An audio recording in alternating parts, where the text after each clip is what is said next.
Point-and-shoot cameras have an obvious flaw. They can't capture depth of field. They attempt to make everything perfectly in focus. And while these trees and rocks are gorgeous in the background, they're distracting from the focal point of the image, which is the child.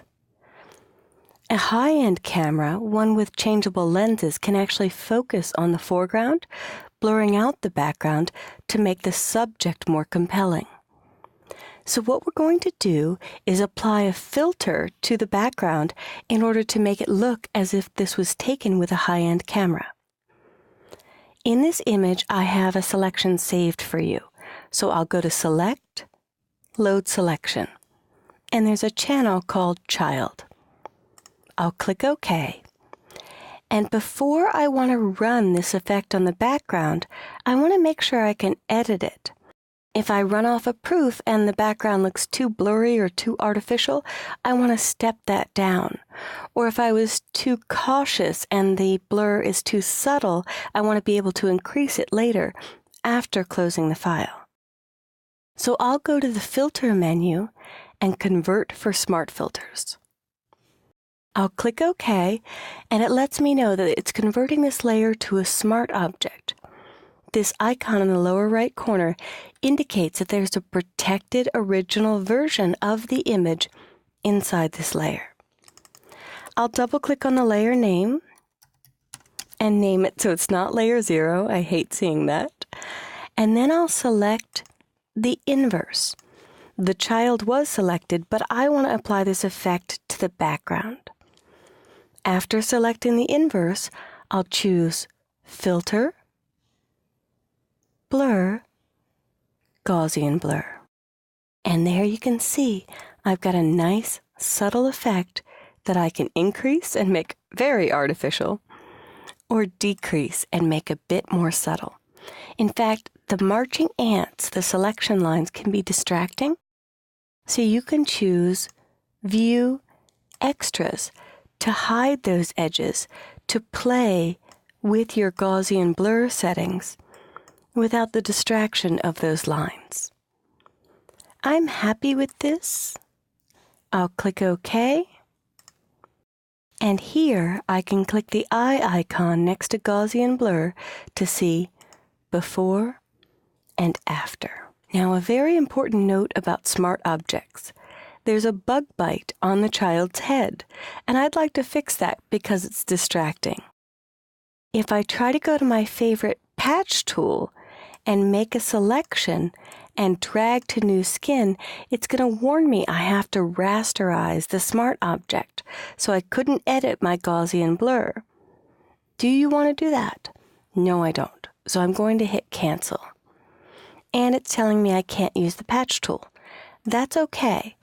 I will deselect and double-click the smart object. By double-clicking the smart object, you get to that embedded original image, which is how they got the blur filter to be editable.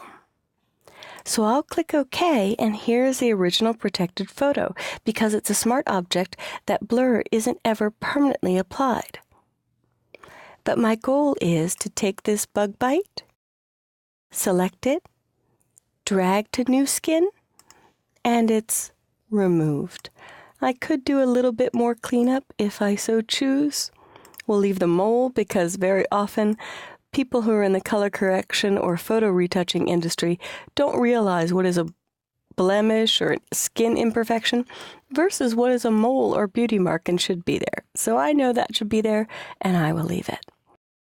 I could zoom in with Control plus or Command plus and do other common retouching tasks, like going to the Dodge tool and lightening the exposure a little bit and making my brush size about the size of his eyes and just lightening a bit so you could actually see the eye color. Because the eyes are cast in shadow, it's difficult to see them. And by just dodging a little bit, you make the eyes more alive or more awake. Often I like to do Command 0 or Control 0 and check myself to make sure I haven't gone too far, but that creates a nice little glint in the eye. So this Layer 0 PSB is the embedded smart object. I'm going to click the close box, and yes, I'll save or permanently commit to these changes. Here is my updated original, or actually my updated version, and I can hit Control Z or Command Z before, after. Before, bug bite and the eyes are kind of dark. After, perfect skin, and now there's a little light or glint in the eye. So this video should have shown you how to make artificial depth of field focusing on the subject of the photo and blurring out the distracting yet beautiful background. Just because a scene is picturesque doesn't mean you want everything in focus. You want to make sure that you're correcting your images thoughtfully to convey the message that the subject of this photo was the child. So give Gaussian blur and smart filters a try on a few of your own images, and you'll have the look of a high-end photo regardless of the device that it came from.